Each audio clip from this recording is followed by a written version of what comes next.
Hi, this is Len Edgerly. Welcome to the Kindle Chronicles podcast.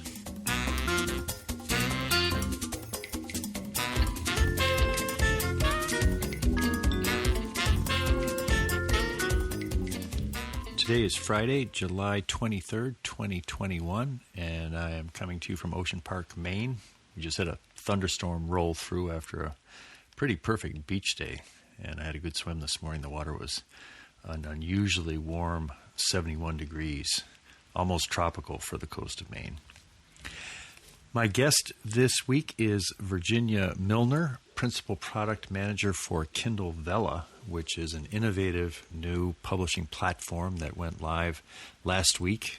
It's part of the Kindle Direct Publishing arm of Amazon, and I hope you'll enjoy learning about it, and there'll also be some suggestions on things to try if you want to try reading on Kindle Vella. And if you are thinking of something creative like I am, what to do with August between season 1 and season 2 of the podcast, this is going to be an interesting place to experiment with a different kind of writing, and you'll hear us talk about that in the interview. I'll have a tech tip from you coming to us from Poland, and in news, I want to talk about my impressions of the Blue Origin launch this week on July 20th. I imagine a lot of you watched the launch on Tuesday of the Blue Origin New Shepard rocket, taking a capsule into space, carrying Jeff Bezos, his brother Mark, and an 18-year-old youngest person ever to be in space, and Wally Funk, at 82, the oldest to fly in space. Each had great stories, and it was pretty dramatic. I watched it on the big screen of my Fire TV, also on the tablet, so I was listening to the commentary and the scenes. The thing that interested me most and that I want to talk about with you now is the press conference. I listened to that carefully last night, taking notes, and it's available up on YouTube. It's well filmed, and you can hear the whole presentation that they set up. Press conference, there were very few questions actually from the press. It was more a chance for Jeff Bezos to take advantage of an audience that had been drawn to this remarkable event, and why not? It's his event, and it gave him a chance to talk about his vision for space. And I think it also gave interesting insights into what's next for Bezos. He has earlier this month, he turned over the CEO title of Amazon to Andy Jassy, and to hear him talk at this Blue Origin event, he thanked Amazon customers and employees for making this possible, for paying for the Blue Origin project. But when he talked about the 4 things that he's going to be working on in the future, he listed his foundation that he's created that's about climate, and he listed Blue Origin. Then he said there are going to be a 3rd and a 4th project, which I don't know what they are yet, but I know that they are. I need more than 2 projects to keep me busy. I think it was notable that he did not include the Washington Post as one of the top 4 projects that he will be working on. And, you know, I can certainly understand him moving on from Amazon. I will be disappointed if he doesn't spend a significant amount of time, or at least an effective amount of time, making good on the vision that he announced to shareholders in the shareholders letter after Amazon succeeded in overcoming an effort to unionize one of its fulfillment centers in Alabama, I think it was. He said the new vision for Amazon is to be Earth's best employer and Earth's safest place to work. And I think in that letter he said that was going to be a personal mission of his. So maybe the fact he didn't list it as one of the 4 things he's going to be working on doesn't mean he's backing away from that part of how he sees his continuing work. But I think it's important. I had a conversation with my 15-year-old grandson, James, at the dinner table here at the cottage last week, and he was just full of certainty that Amazon is a bad place to work. And he says people of my generation think that's the case, and he was pretty critical of Jeff Bezos because he wasn't giving enough money away to philanthropy, and he didn't really see the space project as helping humanity in a way that mattered. So quite negative. He's a bright guy. He's a bright kid. And I think that if there is a growing perception that Amazon isn't a great place to work, it's not only not Earth's best employer, it's one maybe pretty far down the list, that's going to have an impact. And I hope that's something that captures some of Jeff's attention in this new era. However it goes, I think it's pretty clear that the space part of his work is crucial, and it was certainly represented by the kind of breathtaking news when he said he was going to be flying into space and with his brother, and the whole energy of this event was it showed where his heart is. And when he talked about something as simple as why vertical takeoff and landing, he said it's a complete overkill for a suborbital mission, but this is just the start. And when he talked about what it's like to start something small, knowing that it's going to be big, he said, I know what that's like. I know what that feels like. And this is the guy who started an internet bookstore in his garage, and it became, the everything store. And I think he pretty much saw what was possible and what it was going to take to get there. He now sees the possibility of space travel becoming so affordable, so reliable, so kind of routine that next generations will be able to build entrepreneurial activity that's based in space as a way to preserve the planet. And that's his vision. The first time I heard about it, it seemed like science fiction. It seemed kind of far-fetched. It doesn't sound so far-fetched when the guy talking about it has just returned from a flawless rocket flight. And then he talks about, he said, we're going to build a road to space so that our kids and their kids can build the future. We need to do that to solve the problems here on Earth. This is not about escaping Earth. And he said this is the only good planet in our solar system. Real urgency when he talked about that. And then another comparison he made in answer to a question by the guy from NBC who was there. He said bringing down the cost of space travel, which is what he sees this is about.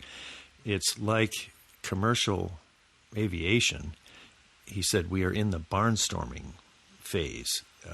This was a period when people would think, wow, I'll pay for a flight over a cornfield just to see what it's like to be up in the air. And that led, he said, to 787s. And that's what we have to do when we think about starting here in tourist-driven suborbital flights and aiming at having space travel have the kind of trajectory that commercial air travel has had. Stephen Levy, I was delighted to see, was one of the journalists who was invited to Van Horn, Texas for the launch.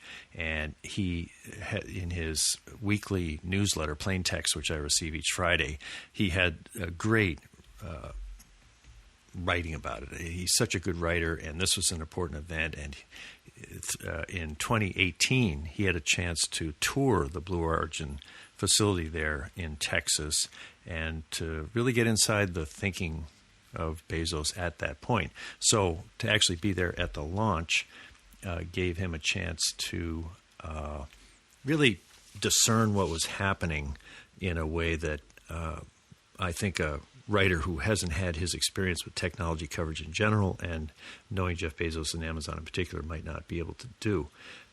He writes he had several pieces on the Wired website, and in one he wrote, even as Jeff Bezos was gushing about the amazeballness of his flirtation with space, the fact is that ultimately all of that mumbo-jumbo is secondary to him.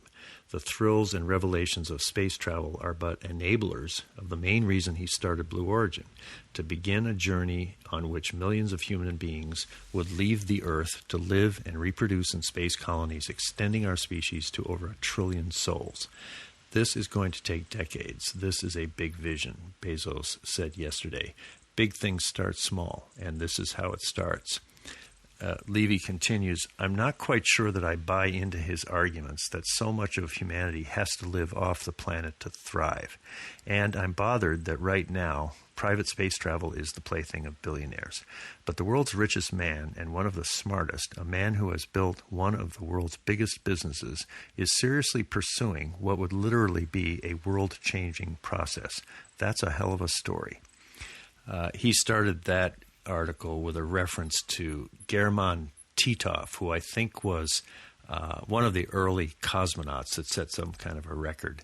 And he famously had said that when he went up in space, he didn't see the face of God. He didn't see anything inspiring, and that was kind of a platform for Levy to say a lot of the allure that Bezos and his fellow astronauts were peddling is it's a life-changing thing to go into space. So yes, it might be worth millions of dollars to get a ticket, because they're now going to be selling tickets and doing this so often that it gives them time to practice.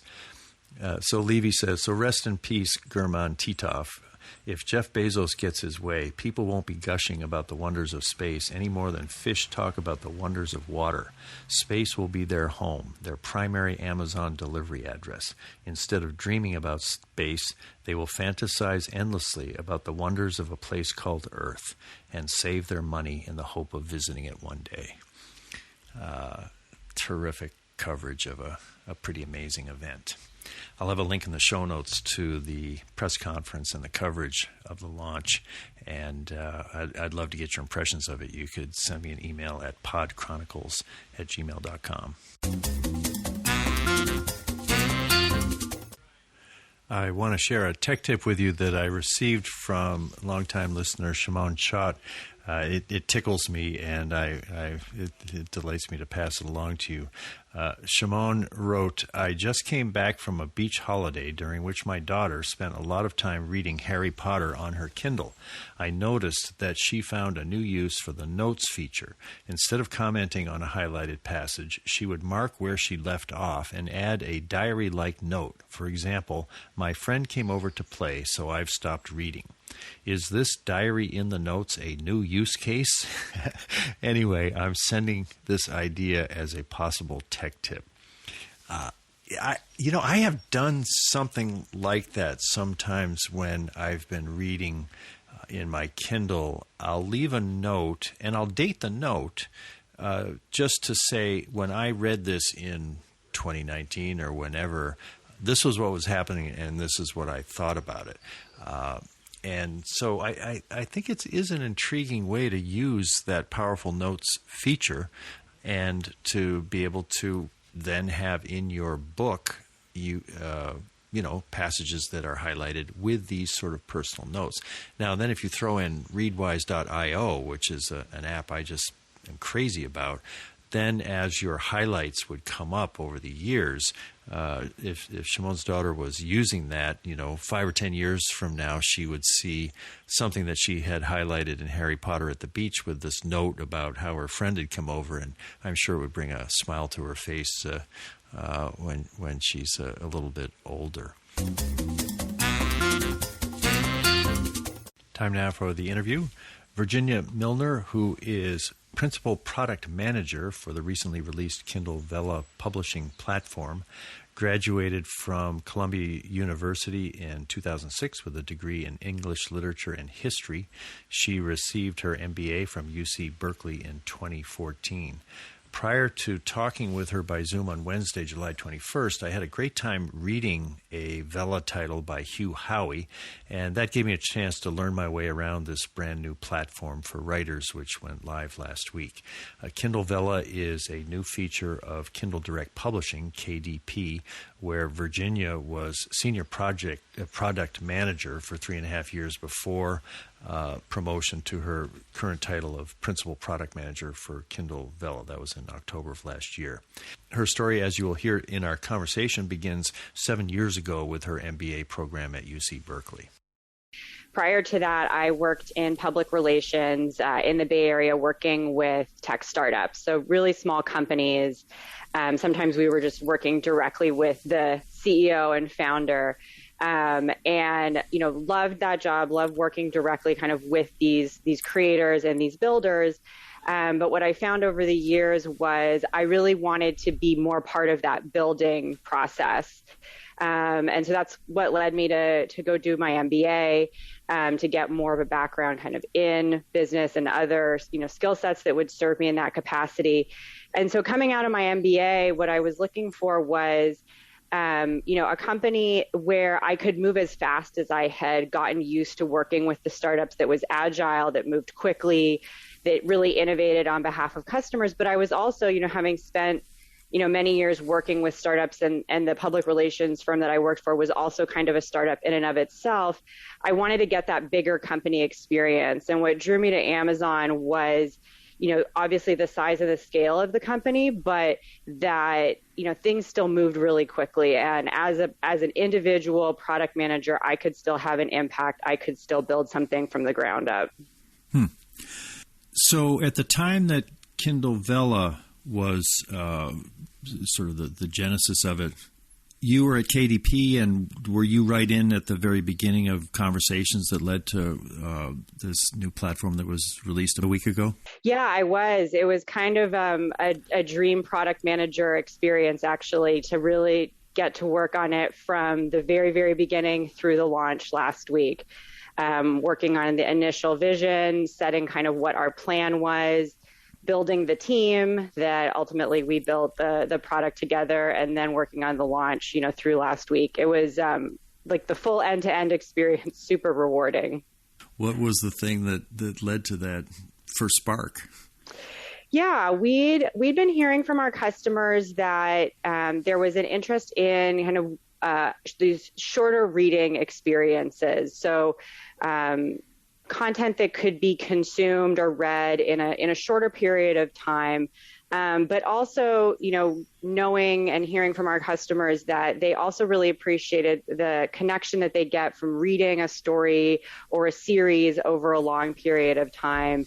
And so the I don't know if it was a light bulb per se, but the genesis of the idea was, how can we deliver these shorter reading experiences, but also with that connection of the longer stories. And the connection is it's with the story, but is it also with the author that people are looking for? They feel like they get to know the author by reading a series of work by an author? Absolutely. And that's one of the things that we basically turned into a feature in Kindle Vella. We have author's notes that at the end of every, so the Kindle Vella stories are serialized stories that are published one episode at a time. So short episodes that readers can read as they're published and follow the story, as it's published over time. And at the end of each episode, authors can leave a personal author's note, where they kind of can break the fourth wall and speak directly to their readers. And so, as you were mentioning, that connection with the author is definitely a big motivator for people to, be reading these stories. And the author's note fits right into that and lets them speak directly to the readers. And that's something that we've seen the authors having a lot of fun with so far, using it in lots of different ways, from kind of sharing insights into a specific character, or, their motivation for writing this, or a connection to the geography where the story is taking place. And readers seem to be responding to that really well. Now, you said they can leave the author's notes. So if an author wants to just put the series out without those end of chapter notes, it's possible to do that? Yeah, it's up to the author's discretion. We've seen some authors doing it consistently at the end of each episode throughout a story. Other authors kind of picking and choosing where they had something specific that they want to say, but it's up to their discretion how and when they want to use it. In your experience of the first batch of these Vellas, are most authors using the author's note feature? So far, it seems like it. Yeah, they seem to be enjoying it, experimenting with it, seeing what seems to resonate with their readers. I've just finished the Hugh Howey Vella, which I loved, and his are fairly short. I mean, the author's notes are like a paragraph or so, nicely done. I mean, his writing is very personal. So when you go to the author's note, it's like really, really personal. You feel like Hugh has just sort of called you up and say, "Hey, Len, how'd you like that chapter?" You know, and but what can an author's note be like 500 words, or what are the parameters that you put on what an author can do there in terms of length? Yeah, the intention is that they're supposed to be fairly short. So, I mean, the episodes themselves are already fairly short, 600 to 5,000 words. And so the author's note is really intended to kind of just be a short paragraph at the end of that versus, something kind of equally long as the episode. Now, I think Hugh in one of his was, it was very endearing because he was sort of saying, do you want to hear more about boats or do you want to hear more about writing? And he said, I think he said, you can email me. You can find me everywhere at Hugh Howey. But it doesn't look like there's a way built into Kindle Vella that if I read something and I want to tell Hugh something, I can't use a channel that you've built into Kindle Vella to get from the reader to the author. It would have to be some other Twitter or whatever. Is that right? That's correct. Right now that we've seen authors kind of doing what you described Hugh's doing is finding other ways to connect with them. But I will ask you to stay tuned on that. Our larger vision is definitely to create and build upon, the connection between the author and the reader. Yeah. I also, I caught part of an interview that Hugh did, I think maybe yesterday, and it was fascinating because he was talking about what Vella feels like to him. He said it's very informal. It's like you're writing directly to the readers. And then he also said it's like blogging, but in book format. And in a couple of places, he references Vella as he's writing the episode. He talks about he was asked to pose nude for an art class at one point, and he said because he's super into new experiences. He says, I guess I still am, as here I am sharing my life story on Amazon Vella without knowing the first thing about the platform. So he's comparing being on Vella to posing nude at an art class. That's kind of a fun I don't know that we saw that one coming when we were building it. I think one of the things I've always loved about Hugh is he's an experimental, not only an experimental writer, he's sort of an experimental person. He's just always taking risks. And to see him finding what kind of author's voice works with this new platform, I think that's pretty intriguing. And you've got a front row seat. You've seen a week of what's out there in public. I'm sure you saw these things before, but different writers reacting to that experimental opportunity differently, or is that sort of a shared experience of people writing on a platform they don't really understand yet what it's all about? Yeah, I mean, I think it's new for everybody. I mean, I'm glad that you got a chance to read Hugh's biography. He definitely had fun with it, and we've enjoyed kind of watching him experiment with it. Other authors are kind of experimenting similarly. Some, are writing, as they go, letting the story develop. We've heard from other authors that they've had kind of this story waiting in the wings and weren't kind of sure how to publish it, didn't have a plan for it. And then Kindle Vella came out and, a light went off and they said, oh, this is perfect for this format. I'm going to finally publish this story that I've been working on for years. So we're seeing kind of across the gamut, different authors trying different things. And what we're seeing so far is it's really flexible. Hugh's story is, his own autobiography, whereas you mentioned he really is kind of writing directly to the reader. Fiction stories obviously are a little bit different, taking a different approach, but it works really well there. One thing we've seen a number of authors doing is using the different episodes to flip back and forth between different characters' perspectives. So one episode will be for, there'll be several main characters. So that, one episode will be from one character's point of view, and then the next episode it'll flip. We've seen a number of authors doing that. That seems to work really well, which is kind of the opposite of, Hugh speaking directly as himself each episode. So it's just fun to see see it come to life and see, authors by nature are creative people. And so it's really fun to see what they're doing with this. Well, let's talk a little bit about, there's some interesting features. There's tokens and there's faves.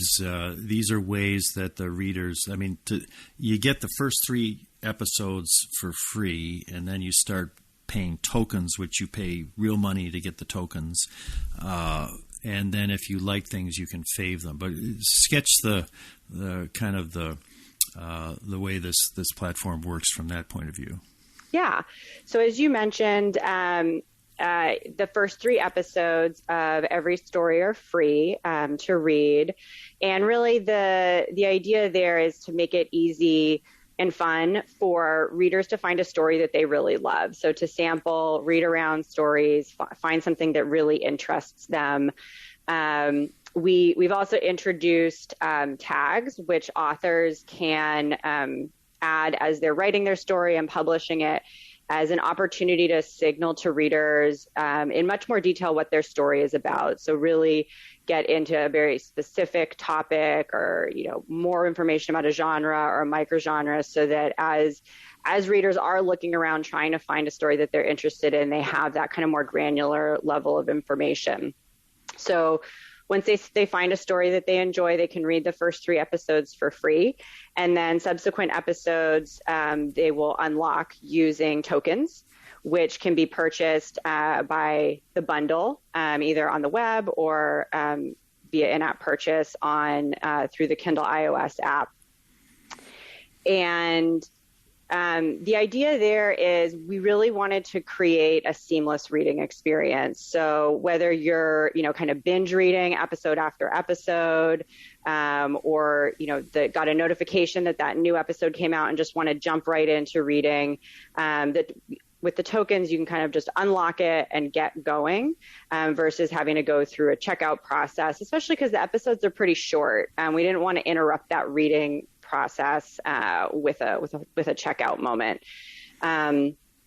So that's how the tokens work. The number of tokens required to unlock the episode are determined by the episode length. So at the rate of 100 words is 1 token. So a 600-word episode would be 6 tokens. So the author isn't saying, I'm going to charge this many tokens for this episode. It's kind of a formula that determines what it'll be.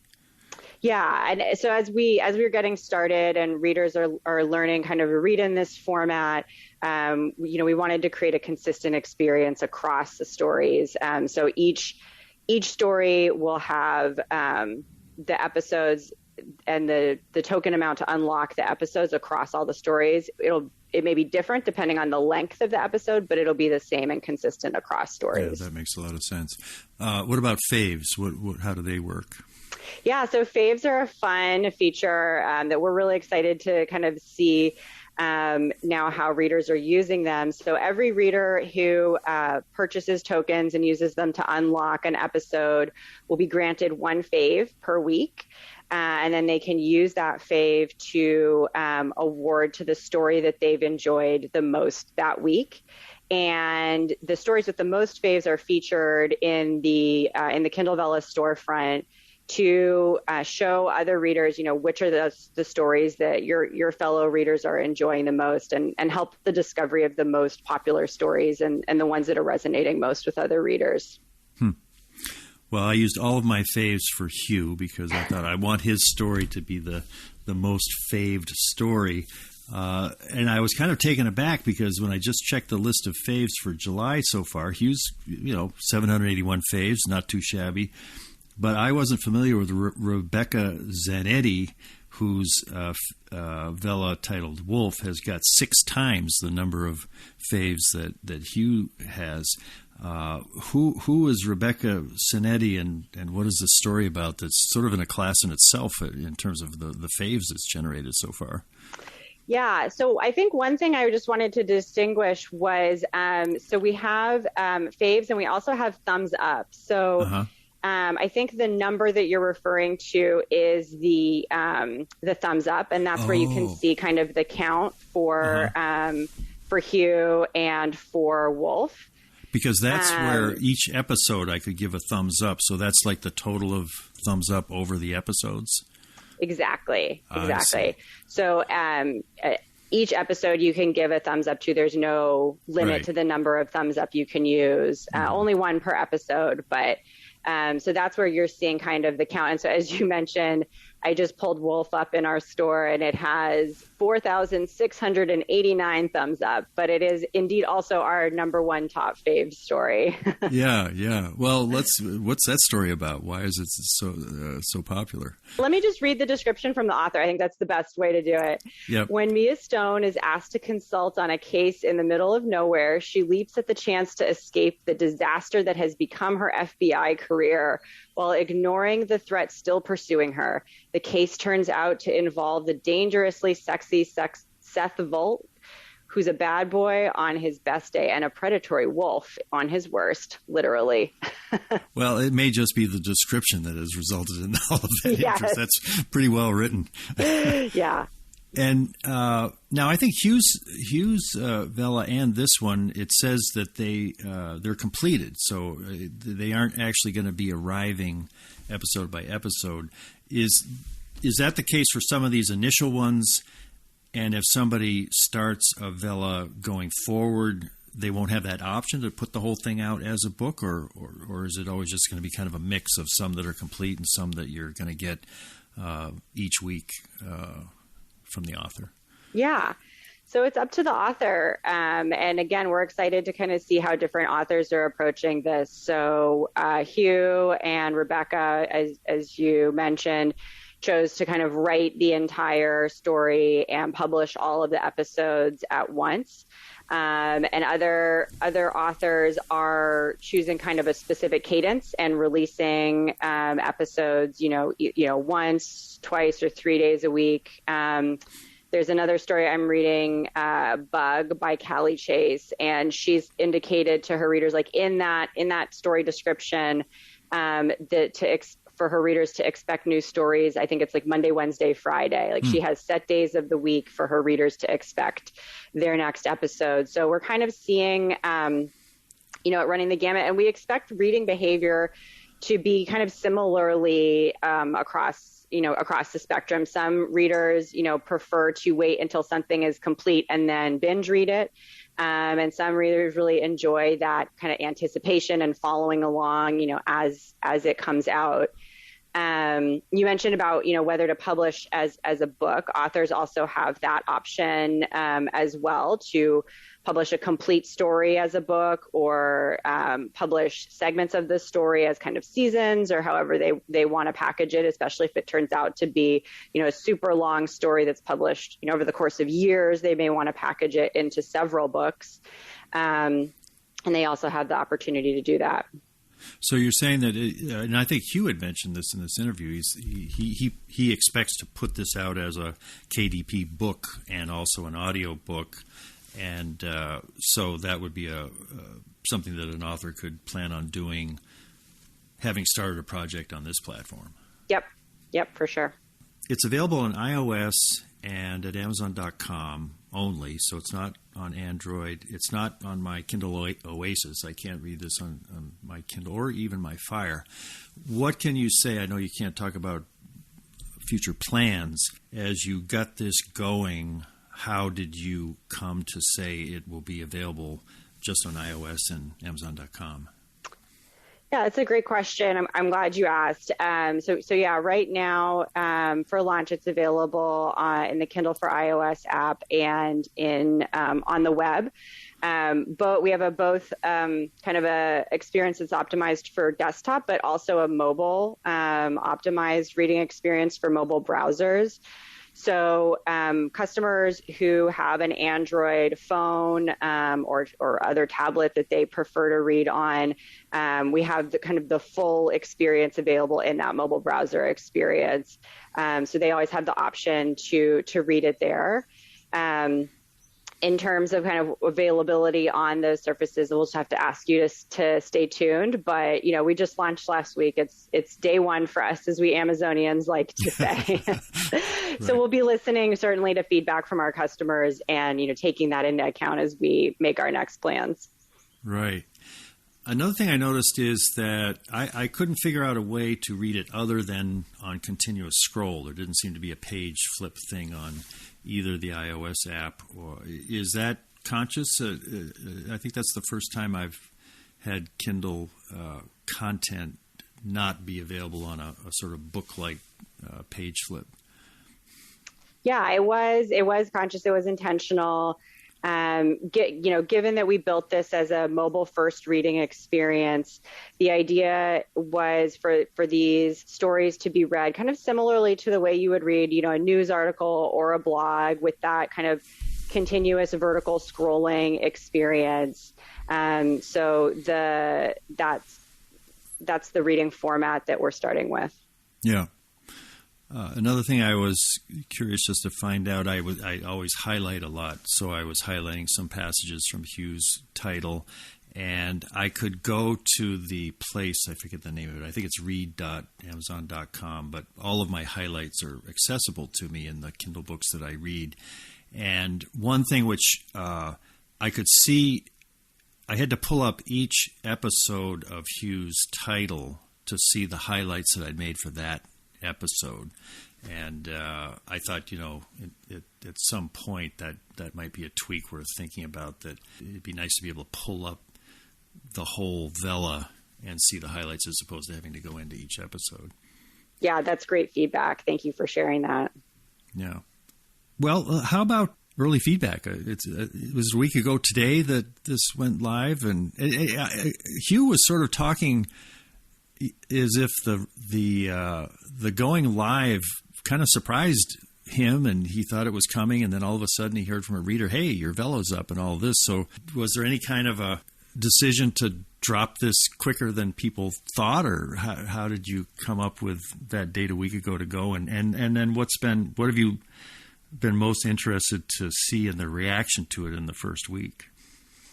Yeah, so we opened the publishing experience for authors in mid-April, so a few months ago.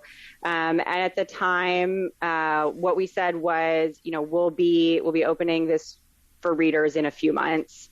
And our goal was just to make sure that we had, a great selection for readers when we launched Kindle Vella. And so we were kind of keeping an eye on the stories that were being published, but not only just the number of stories, but also the number of episodes. We wanted to make sure, we had a good selection of stories with enough episodes that as readers were sampling and looking around for a story, they could really dig their teeth into a story if they found one that they liked. And also, stories across a good number of genres, so that, people with different interests could find something that they liked, and a story that they would enjoy reading. So that was in mid-April. And then about a month ago, I think we let the authors know that we were planning to open up the reading experience in July. Because we were seeing, great engagement from the authors, great, some of these great stories that we've been talking about coming out.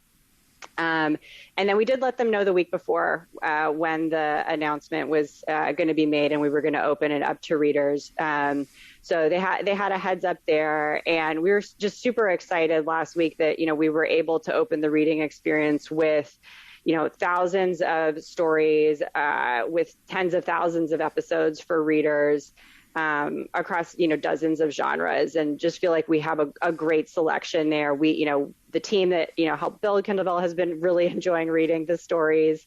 And we were just excited to open it up to readers. And, in terms of feedback, we've been getting great feedback from authors since April. They've been enjoying experimenting with it a lot of the ways, we've been talking about, trying to figure out what the right story cadence is, how to use the author notes. I think they really enjoyed seeing the store come live and how the tags can help discoverability. And readers are definitely diving in. It's great to see kind of all the likes and the fave leaderboard, as we call it, fill up right away with readers using their faves, and especially seeing kind of what the breakout stories are, like Wolf, like the Death and Life biography. One of the favorites on our team is The Marriage Auction, and we were excited to see that kind of up there in the top faves as well, and that was really resonating with other readers. One thing, I circle back on how it works. If I am following a Vella that is not published as a complete book, it actually is arriving in serials. When the next episode comes, do I get an email from Amazon, or how do I know that next episode is ready for me to read? There's a couple ways. So we have a feature that allows you to follow a story that you're enjoying. So it sounds like you really enjoyed Hugh's biography. So you take the action to follow that story. And then if you're reading in the Kindle app for iOS, you'll get, and you have the setting turned on, you would get push notifications each time a new episode was released. And then the other thing that you would see is in the Kindle Vella store, you would see a new kind of section there at the very top with stories that you are following, to letting you know, catch up with your stories. And then the stories that you're following would show up there. So kind of as you kind of come back to the reading experience, it's really easy to find those stories that you specifically are reading and want to see the latest episode of, and dive into reading from there. Right. Now, thinking of it from the point of view of an author, and I was sitting out of the bench here at the ocean in Maine in my morning time of thinking of creative ideas that I don't have the energy to do. I thought I could do a Vella. I want to write this series about, we got a puppy in the pandemic, Sophie, and I thought I got to write about Sophie, and well, that could be a nice Vella. So I was thinking as an author, and am I right that in terms of the ability to submit, it's pretty much like submitting a KDP book in terms of it's not like being published by Amazon Publishing where there's, editorial decisions and everything. There is some kind of a scan for appropriateness, but is the threshold of getting onto it sort of identical between KDP and Kindle Vella from that point of view of the author submitting their work? Yes, very, very similar. The publishing experience for Kindle Vella is built into KDP. So it's you go to kdp.com and it's just a section of that website there, built specifically, for publishing the episodes. And it's a really simple process. I mean, you kind of set up your story. What's your title? Who you are as the author? Quick description. Try and make it as compelling as Rebecca Zanetti's for Wolf. And then you can either just upload your episodes via Word doc, or we have an inline text editor, just type them in as you go, which I think is actually what Hugh did.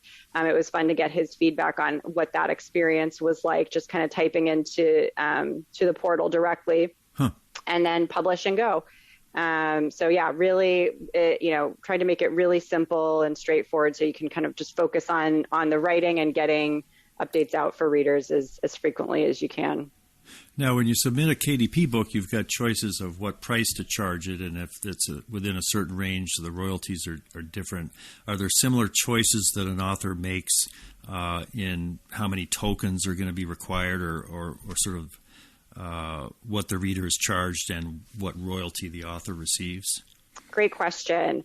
So as we mentioned before, the number of tokens required to unlock an episode is set automatically based on the number of words in the episode. So as the author is either kind of typing in the inline text editor or uploads their doc, the number of tokens set will be just automatically assigned, and they can see that as they're publishing the episode.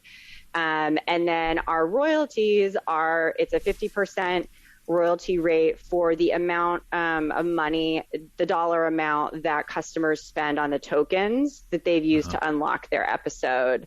And we also have a launch bonus for stories that are kind of available now at launch to reward authors who have published early on in the Kindle Vella program. So if people are reading the first 3 episodes of a Vella, that's not generating tokens, and therefore it's not generating any royalties until they actually start using tokens to buy subsequent episodes. Yeah, exactly. Yeah, that makes sense. Well, anything else that about the program or the development or things ahead that we haven't talked about that you want to make sure people understand about Kindle Vella? I think we did a pretty good job covering everything. It was really fun to kind of hear what questions you had after actually reading it, and listening to kind of an interview with Hugh about what it was like to actually write one of these. We covered a lot of the major features and the things that we're excited about and have seen so far. That's great. People love hearing recommendations for books. So I imagine you're mainly reading Kindle Vellas, but have you snuck any other books onto your bedside table that you're reading lately that you can recommend? Sure. I'm mostly kind of like a mystery thriller spy fan. So right now I actually went back and started reading from the very beginning the Gabriel Allon series by Daniel Silva. Kind of as you were mentioning that connection with, an author or a story over time. I really enjoyed just kind of always knowing there's a next one to keep reading. So I'm doing that. And I have a toddler, so I've added some nonfiction into the mix to help navigate some of those challenges. I just finished reading Oh Crap, Potty Training by Jamie Glowack. And the success of the strategy has yet to be proven, but it was a fun book to read. For sure. And very useful and important, timely. Yes. I have been speaking with Virginia Milner, Principal Product Manager for Kindle Vella. Thanks very much, Virginia.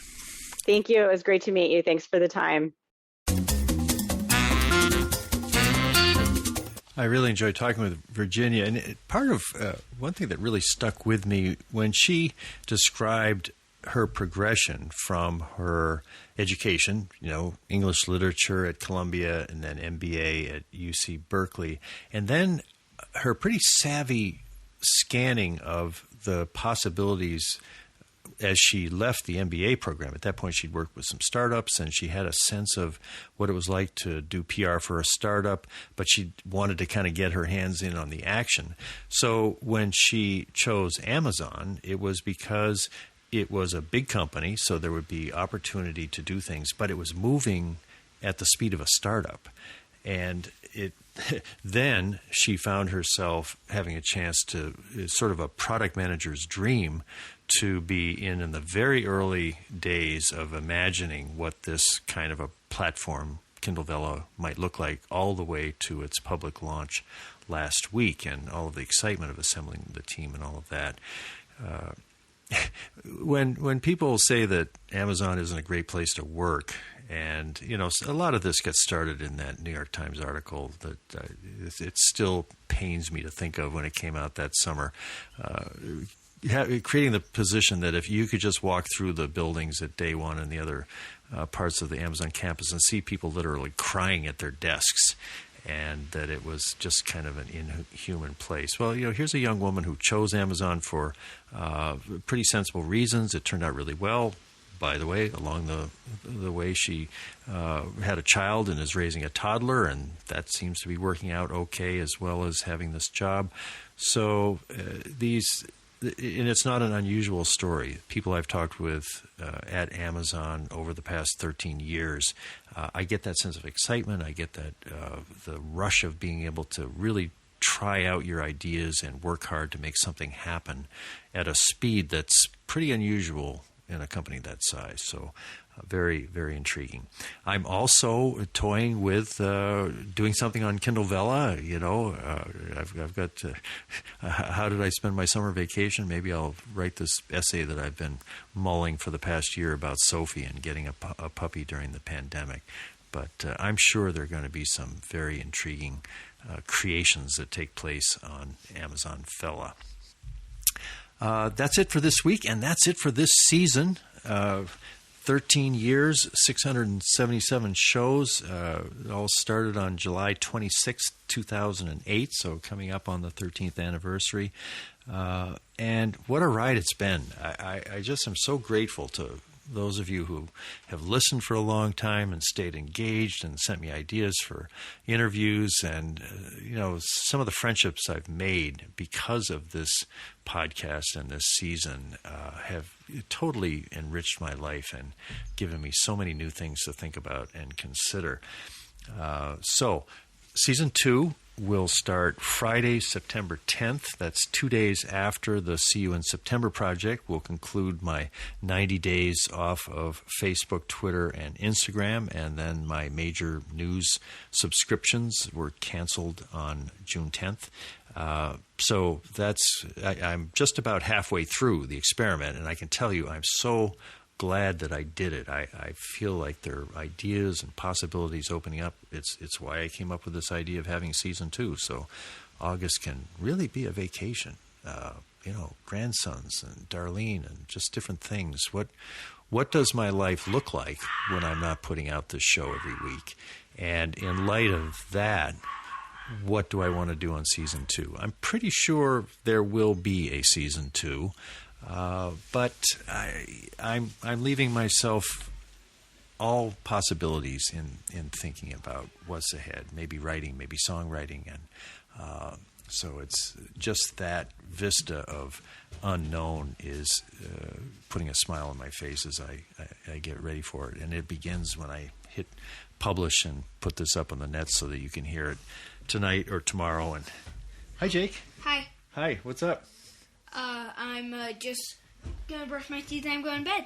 You're going to sleep here with us tonight, right? Yeah. Tell the Kindle Chronicles listeners you hope they have a good week and that they'll enjoy season 2 when it comes. Yeah, I hope you enjoy season 2 when it comes. That's good. Thank you. Bye. Bye. That's my grandson, Jake. They're staying in the cottage next door. He's going to be spending the night because they're using an overflow bedroom here where he can sleep with us tonight. So that's it. I'd love to hear from you. Thoughts about season 2, the podcast, anything you'd like to talk about, even if you'd just like to say hi. And it's particularly thrilling to hear from people that have listened to the show for a long time and, haven't been part of the group that's, been in touch quite a bit. So come one, come all. I will be reading emails, even though I'm taking this month off, and you can always reach me at podchronicles@gmail.com. And I will be doing the Clubhouse conversation on Monday at 1 p.m. Eastern Time, and there'll be a link in the show notes for that. Those have been great conversations. Probably I'll hit the pause button on that as well, but definitely they'll resume in tandem with season 2 come September. Thanks very much for listening. Thanks for making this adventure possible and full of so much energy and new ideas for the host. We'll see you in September.